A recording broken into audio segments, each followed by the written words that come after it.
Ayan mga idol, so nilagay na natin yung kanyang transmission gear. Yan po yung Rouser 135 na binaba natin, no? So dito mga idol, sa shifting fork niya, ayan. Baka iniisip nyo mga idol ay kaparehas po yan ng NS 150, no? So meron po siyang pagbabago pagdating po dito sa posisyon ng kanyang shifting fork sa input shaft. Ito yung dalawa, yung sa output shaft niya. Ayan. So sa paglagay naman ng shifting fork ng Rouser 135, itong dalawang mahaba na to, so same lang din siya ng paglagay, no? Yan, so sa paglagay, makikita nyo naman yan, ayan, oh. Mahaba yan, di ba? Tapos yung ilalim, maiksi. So unahin natin yung ilalim, yan, ganun lang. Lalagay natin siya, pag ganyan. Tapos ito naman din, yung pangalawa niya sa taas, ay nakataob din, no? Kung alin yung mahaba, ayun yung sa ilalim. So ganyan, paglagay niyan, nakataob siya. So bali, ang mangyayari ay harapan po yung posisyon niya.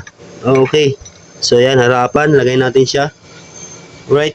So ito naman, sa paglagay nito mga idol, no? Sa NS150, ang paglagay nito, nakataas dito, yung mahaba. Pero sa pag 135 ang motor mo, 135 NS125, dapat nakataob ito mga idol, no? Nakataob yan. Kung alin yung mahaba na yan, yun yung sa ilalim. Okay? Kasi sa NS150, kailangan siyang itihaya.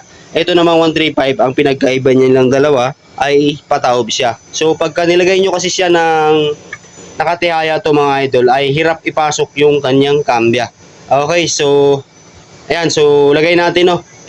Lagay natin siya ng nakataob, wag yung nakatihaya. Okay, so lagay natin siya. Ayan, no. Testingin natin, no. Para malaman din ng iba na itong shifting port ng mga Rouser ay magkakaiba po. So palos-palos lang yung itsura, pero magkaiba siya ng kung paano siya ilagay. Okay, so ito ilagay natin, tapos check natin kung papasok yung kanyang kambya. So ilagay natin itong shift drum. Yan, yung shift drum niya. Okay, so ikutin nyo lang yung ikutin yan. Makikita nyo naman yan yung pinakahuli. Yan, o. Yan. So makikita nyo yun. Sa paglagay naman yan mga idol, ay iaangat nyo siya ng konti. Yan. Tapos papasok nyo siya. Lang yan. Yun. So pasok na siya, di ba? Lalagay mo yung pin para hindi na siya gumalaw. Yan. Tapos ganoon din dito mga idol, yan. Makita nyo yan, o. Pinakahuli, tapos meron din sa ilalim. So ito, iaangat nyo rin to konti. Iaangat nyo rin siya konti. Yan.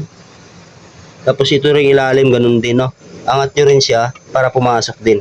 So nakaangat na rin, pasok na rin, no, sa mga pinakahuling guide ng kanyang shifting drum. So lagay natin yung pin. Yan. Lagay natin yung pin, no. Ayan, o. So ikutin natin siya. Yan. So smooth yan ikutin. Smooth yung pasok ang kambing yan. Pagka ganyan mga idol yan. Primera natin, o. 1, 2, 3, 4, 5. Okay. So yan. Pasok na lahat yan, o.